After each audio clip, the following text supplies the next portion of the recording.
Hello, thank you for coming. My name is Brandon Weeks. I'll be helping facilitate today. Our first speaker will be Jonathan Nez, Vice President of the Navajo Nation.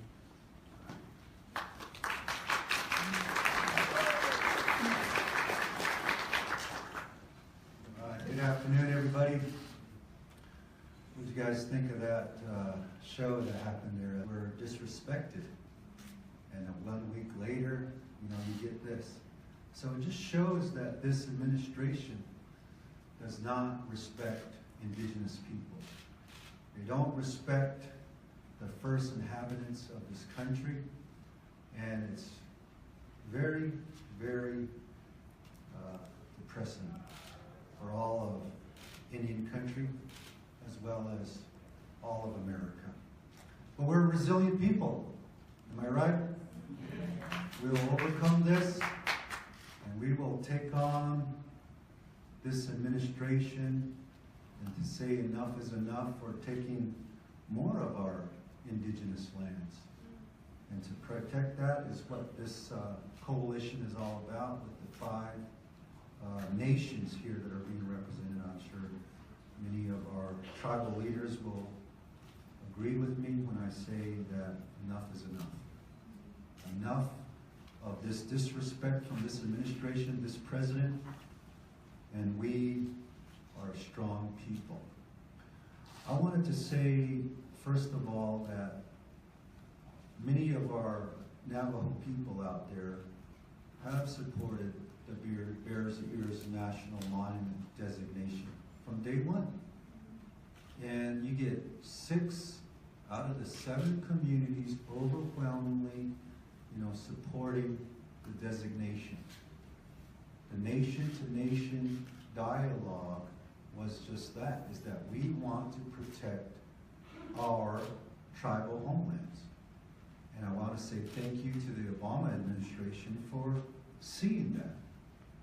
And we see that this president does not also honor previous presidents as well, especially with the move that was done today. Protection of our cultural artifacts and historical sites is one thing the Navajo Nation has really fought for. For some reason, in that region there alone, a lot of our non-native friends, non-native people out there, think that our cultural items are for sale. And they have been doing that for such a very long time, until that designation, until Bears Ears designation happened. And we were hoping that was going to stop. So the fear that I have is that there are going to be more artifacts being stolen from that area and to be sold in the black market. Federal lands, there's federal laws here that are involved, like the Archaeological Resource Protection Act. The Navajo Nation is not going to just sit this one out. We always say that we are a strong nation, and we are, and we're going to fight this. We do have our Attorney General here with us, Ethel Branch. We also have our council delegate here, Honorable Philfrid, that's going to be talking later on to us today. This historic aspect of that region, little do people know that next year in 2018 marks the 150th anniversary of the Treaty of 1868 signing. And we have honored that agreement for a very, very, very long time. That agreement was to say that U.S., if you were ever in trouble, the Navajo Nation will back you up. Sometimes we have to go to Washington, D.C. to remind our federal friends there of that treaty responsibility. And as you all know, no other ethnic group per capita, we have the largest percentage of Native Americans who enlist in the military. And of those Native Americans, Navajo is always at the top of that percentage. And so we honor that agreement. We honor that agreement, that treaty that was put in place. And a year that we see that it's supposed to be a celebration of resilience, we get some type of action like we saw today on national TV. So it's saddening, but I know that we as a collaborative, the Bears Ears Coalition, stand together and united to say no more. And we want the Bears Ears National Monument to stay. And with that, I want to say thank you to everyone for being here. And what transpired today, it's just hard for me to comprehend. And it's just another slap in the face for a lot of us, a lot of our Native American brothers and sisters, to see that disrespect happen a week ago with disparaging remarks, and now this. But like I said, we stand united. I want to say thank you to everybody for being a part of the rallies out there and letting the folks know that we are united. And the Bears Ears National Monument, it's not only for Native Americans, it's for all Americans. And what we want is to protect our lands for the future generations to come. Your children, your grandchildren, and all of us that live on this great United States of America. And I see that the president, current president, has said many times that the Antiquities Act and how it was used previously by other presidents, they overstepped their authority. They said, call it a land grab. And you know what? Today, President Trump just contradicted himself, by doing the same thing he's telling the other presidents. He's overstepping his authority by amending the National Monument designation. And that has never happened before, and we're not going to allow that to happen in this day and age. And so we're ready to fight. We're resilient people. We're strong. We're overcomers. And we'll see President Trump in court. Thank you. God bless.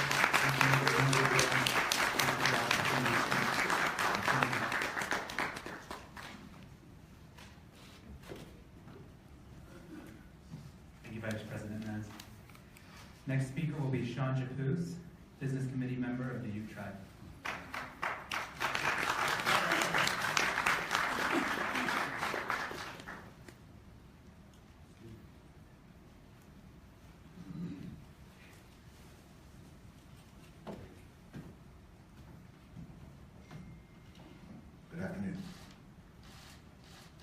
Nice to be here on better circumstances rather than to once again point out a fact of what happens to us Native Americans here in the state of Utah. We have politicians who have for a long time coveted the lands of Native Americans. People need to remember some of the lands that we exist on now weren't exactly the lands we chose to be on. It was because we were displaced from our original lands. And yet, in this day and age, we still continue to fight with them. Their desire to acquire, to develop for their own benefit at the expense of us, Native Americans. The Ute tribe, for instance, has been engaged in legal confrontation with the state of Utah from our existence. And we've been able to keep them at bay, but they've changed their tactics. And this is an example of it. We can't all blame just the president. We also need to realize the congressional delegation who pushed this agenda forward. It's a known fact that native lands, especially these lands in particular, as the Vice President pointed out, are significantly important to all of us. Not just to my tribe, not to the Paiutes, the Navajo, Zuni, Pueblo. It's a snapshot of history.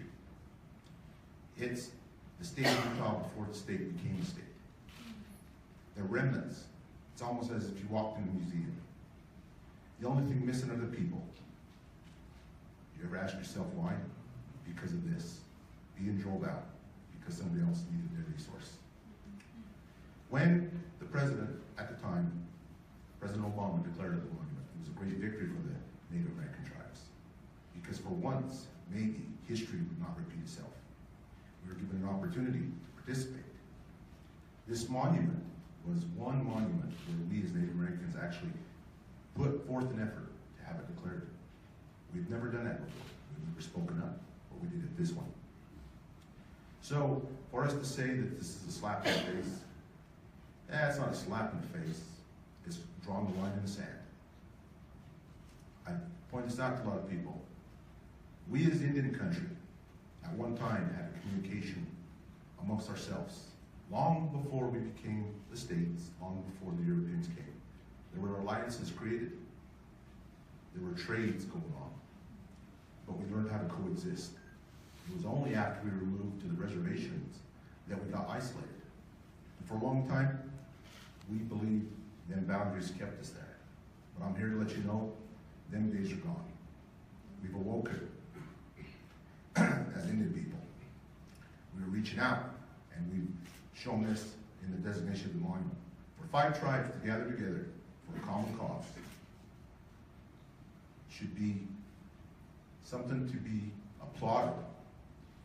And no matter what he does, no matter what he did today, history was made when we gathered as sovereign tribes and put aside our differences to benefit not just us, but the citizens and the United States. So with that same mentality, we'll do the same to protect it. And if they think we're not prepared to protect it, they're kidding themselves. It's an interesting point of history that whenever we have confrontations involving Native American tribes, it happens in wintertime. It's always been the history of the federal government to attack us when it's this time of year. And what's important about this time of year, this is the time we spend with our families. Throughout our history, the summer months, the winter months, fall months, we gather, we prepare to spend time with families. But the thing that's changed now is we know how to better cope with this. We've learned. Part of the big plan was to make us become like the average citizen, which we have, to a point. But what's kept us protected, what's kept us able to withstand these onslaughts, which we constantly face, is our culture. That's our identity. And when this is all said and done, the state of Utah, the President of the United States, they will remember that the Ute tribe, the Navajo Nation, the Zuni tribes, the Pueblos, and all the other tribes of North America have finally decided enough's enough. I told them once before, you want to make America great, then why aren't you talking to the first Americans and allowing them to help you get there? But for some reason, they want to fight. And I'm here to tell you, if it's a fight they want, it's a fight they're going to get. So with that, I want you as citizens, as people out there, to understand, my fight isn't directly with you. You have no say in this right now, because apparently your voice doesn't matter either. But your delegation, your representatives in Utah, have taken upon themselves to declare war upon us, the Native American tribes. And I'm here today, we're willing to accept it. And we will use every tool available, and we will prevail. And no matter what happens, we will cease to not exist. The Ute tribe will always be remembered, just like the Navajos, the Paiutes, the Zuni, and all the other tribes. find it appalling in his speech. He could talk about everybody in Utah except for who? The Native Americans. And what's funny is when they first came here, who helped them? They didn't exactly stumble onto something that wasn't already occupied. And when they struggled, who stepped up to help them? And this is the things we get. And I'll say this again, I'm not going to get mad. I'm not going to get angry. But I will deal with this once and for all as a tribal leader. These types of treatments to the native country or native nations and us, the citizens of Utah, as well as all North America, need to step up and speak up. And that's what we're going to do as a tribe. And that's what the coalition is going to do. And when it's said and done, and all the hard feelings exist out there, remember this didn't have to happen. All it took was for them to honor their responsibility to Native American tribes. Not just the federal government, but the state officials, and sit down in a government-to-government consultation and actually put aside our differences and talk about common interests which could benefit us all. But they chose not to. So with that, I thank you for the opportunity to speak to you. I'm sorry that we had to witness this, but there again, we're ready for the fight that's ahead of us. So thank you.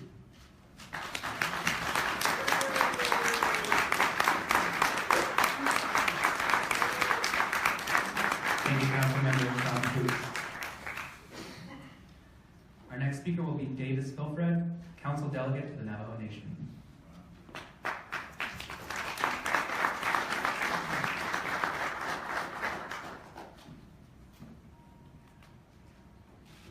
Thank you.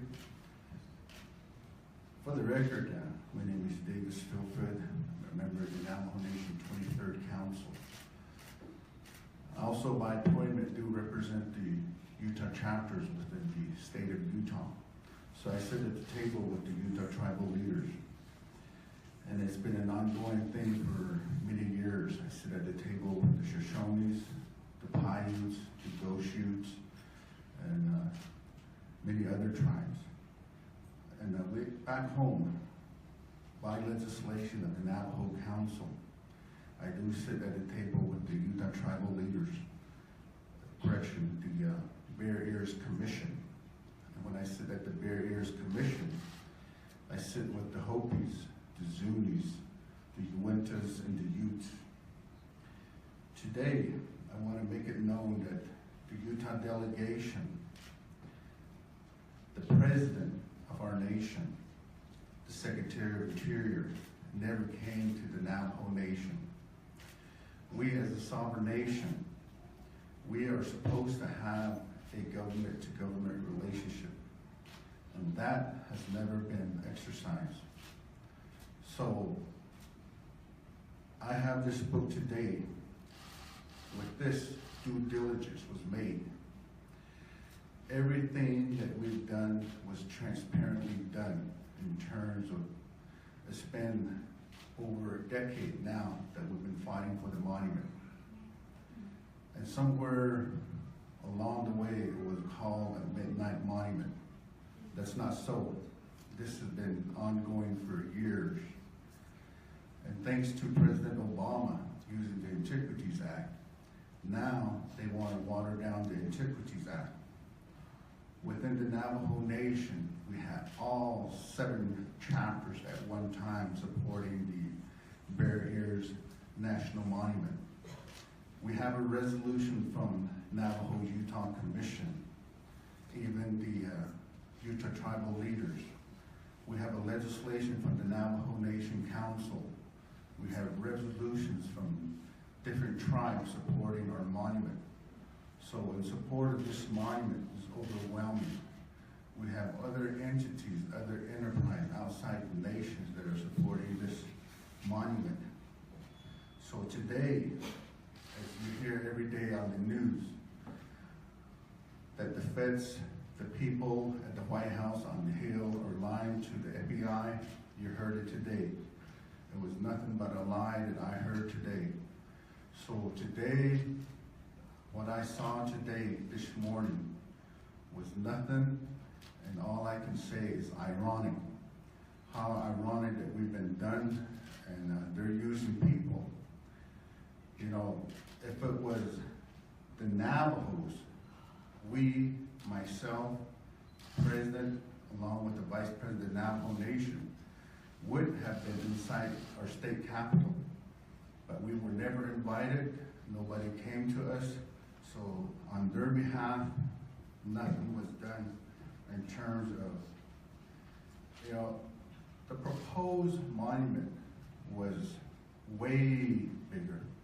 And we already negotiated to downsizing to what it is now. And any reduction is unacceptable to us. So we stand, and we're going to stand together, as mentioned by my Vice President and my colleague.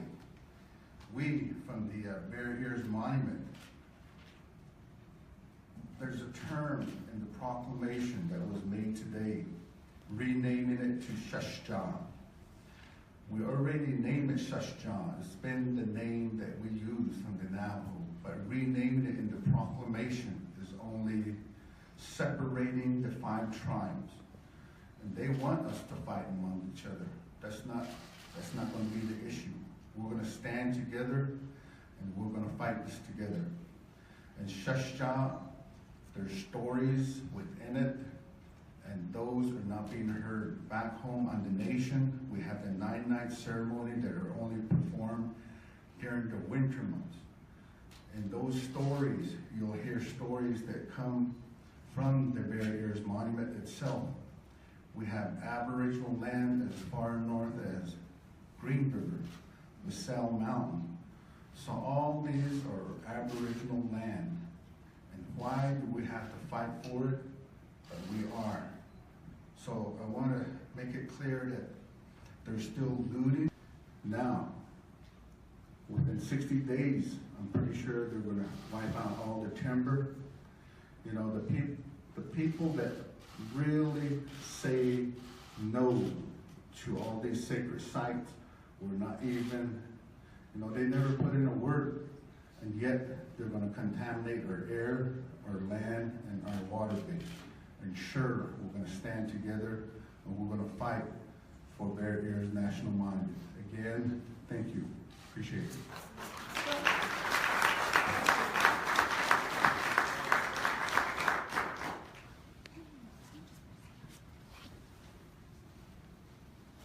General of the Navajo Nation, Ethel Branch.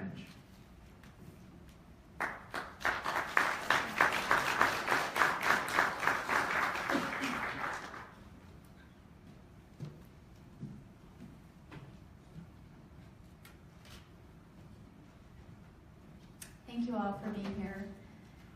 And thank you all for your support for Bears Ears National Monument. My tribal leaders and the leaders of the 5 tribes and the people of our nations all worked very hard. They put in many, many years of effort to protect these lands, not only for ourselves, but for, you know, future generations of our people.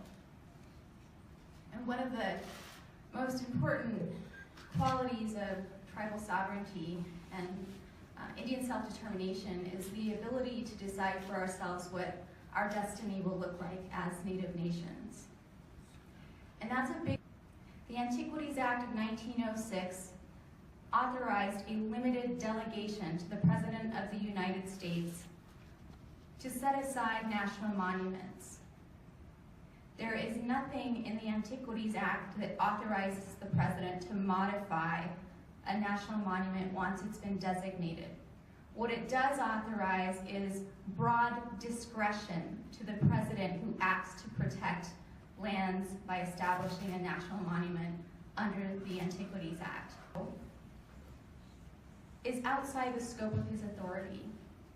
And we plan to hold him accountable to comply with the Constitution and the Antiquities Act, and with the law that now defines how Bears Ears National Monument is to be implemented, and that is President Obama's proclamation. So we will be taking this forward. I'm the chairman for the Ute Mountain Tribe. On behalf behalf of our tribe, it's an honor to be here. Opposing the president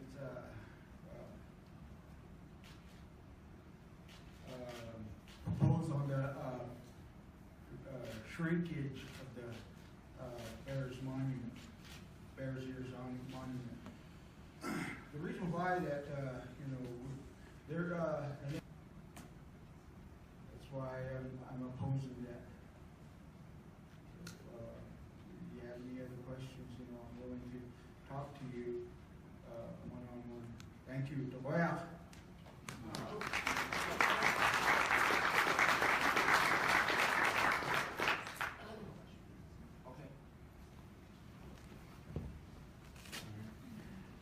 And I would ask all of our speakers if they could join me on stage and we'll do our question and answer.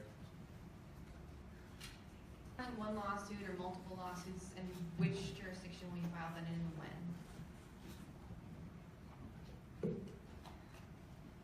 We are filing a joint complaint by the Five Nations. And we will file that as soon as we finish editing it based on the final language of the proclamation. So that will be, we anticipate filing by the end of the day. So, thank you. And lands. So, there's that. The proclamation language I reviewed indicated that within 60 days of the proclamation, those lands will be opened up for mineral mining lease applications.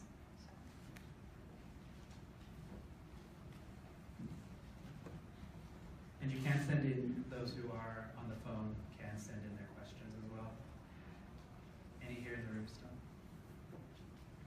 Hi there, thanks for doing this. There were several members of the Anak chapter of the Navajo Nation at the event today. I was wondering if any of you could speak to the relation. The way you help is by constantly voicing your concern. And I think that's part of this whole process is actions have been taken by government officials, be it state or federal, but they forget they represent you, the citizen. And I think in these conversations, that's kind of what, so I think going forward, not just Native American tribes, but I think all citizens, be it citizens or residents of this state, but any other state, really need to participate more in the process and make sure that their desires are being heard. Because throughout the process when the monument was first done and they'd done the analysis, I mean, there were millions of letters of support, but they were kind of cast aside. It's just now we've gone to a flashpoint in this discussion. So what I would tell you is what you can do to help is I encourage you to reach out to the tribes themselves, reach out to some of the legal people that have been retained. And I said there's all kinds of environmental groups who are leading a charge to protect this, and I think that would be the best avenue. But I also think before you do anything, you need to educate yourself. Because a lot of the discussion that I've heard recently is everybody knows somewhat what a monument is, but don't actually understand what a monument entails. Because a lot of the dialogue that you hear, or the discussion that you hear, especially in San Juan County, is I'm not going to graze cattle. I'm not. Well, if you read the proclamation, it addresses all that. Only thing that happened when they designated that as an area for protection is it just strengthened the requirement. It didn't prohibit that. It just more or less put parameters on it. And people can understand the way the laws are designed, they're good if they're used for what they're intended. If not, there's always an avenue to address it. And that's what happened to get to the designation. So with that, I would just tell you the best thing you do is reach out to anybody that's willing to listen. Reach out to any group who's willing to lead the charge and educate yourself on the whole topic. So.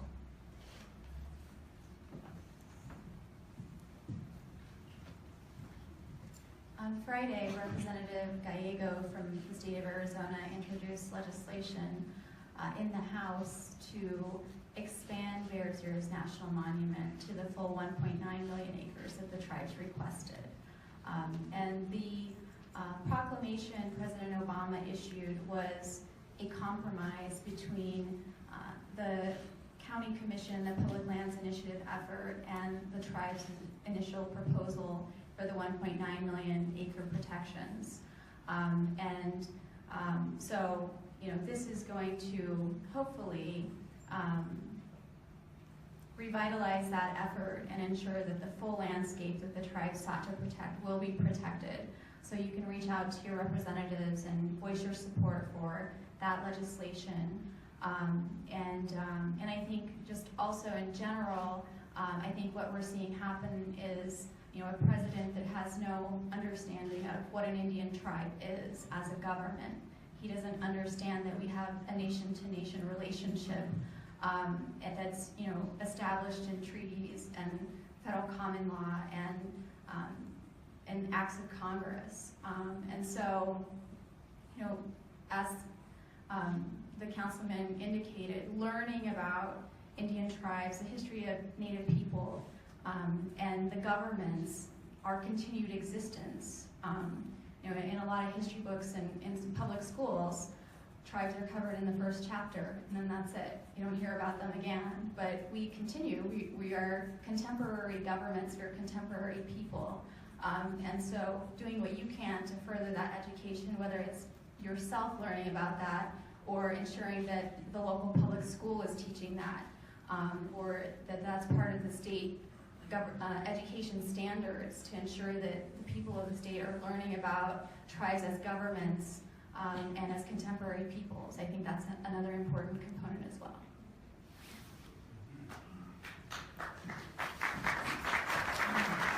So we have time for 2 more questions here.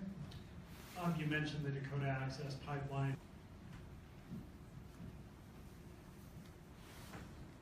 So we have 1 more question. Let's get it here in the back. Is there anything that kids or that other organizations can do to help the lawsuit? Or can we just do the things that they said on the second to last question? World, we don't have this confrontation. You know, I grew up in a time where playing cowboys and Indians was serious. You know, but we as a society, as Native tribes, as Americans, need to quit repeating the past. You know, these type of confrontations always end up with the same outcome. And if anything, if we could mend ourselves, change our history to be a better history going forward, then all this is worth it.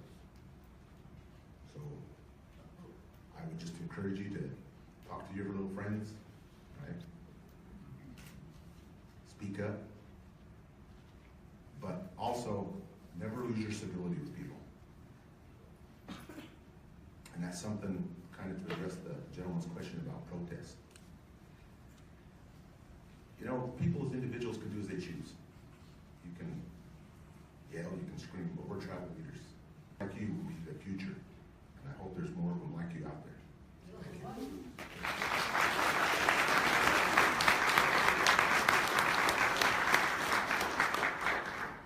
I want to thank you again for your time. We're going to have our speakers as well as the chairman of the Confederated Tribes of the Goshute Reservation available for interviews after this. Thank you.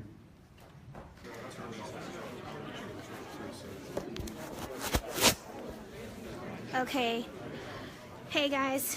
I'm Cassandra Begay. I'm from the Navajo tribe. I'm reporting Indigenous Rising for Indigenous Rising Media. I'm helping to cover the history in the making. President Trump just announced today that he is going to rescind the first designated national monument by 5 tribes. And what we just witnessed is their response to that decision. Now, we heard from one of the youth in the crowd asking what he could do.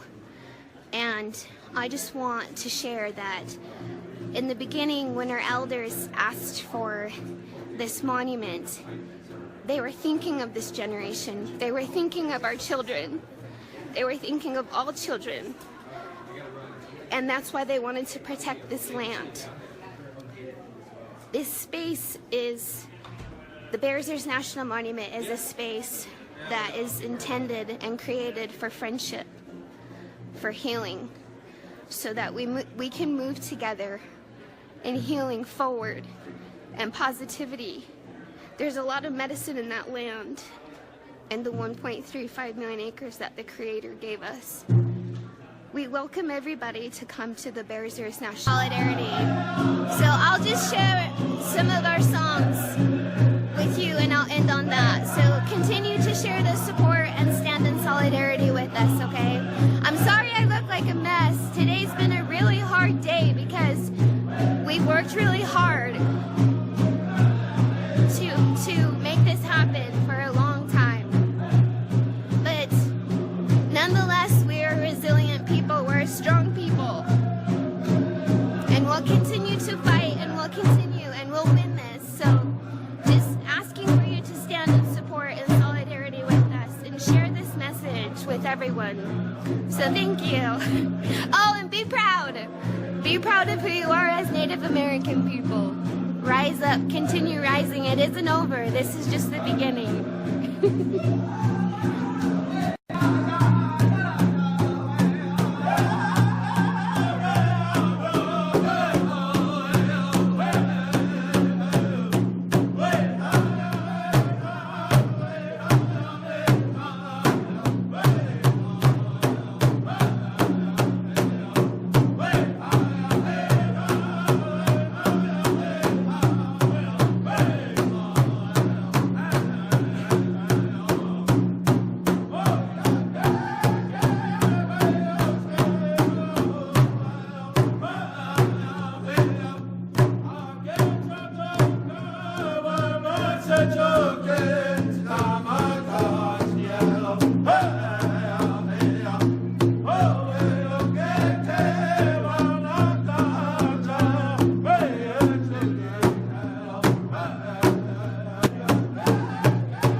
Okay, and just as you guys heard, the tribes are not going to have a physical action, but they're saying that the people, it's not that the people can start an action. So if you want, they're putting that out there saying that it's up to the people to do that. They're not necessarily encouraging or starting that or initiating that. They're saying that the people, it's up to them if that's what they want to do. But respectfully, you want to make sure that you're doing it respectfully. If you do choose to come out to the Bears Ears National Monument and start your voices to be heard in the way that you want it to be heard, do it respectfully with the tribes in the area. So yeah.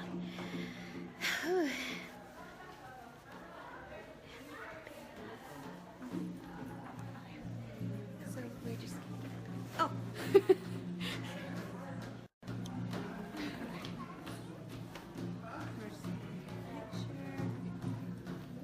Well, we just have our sisters here.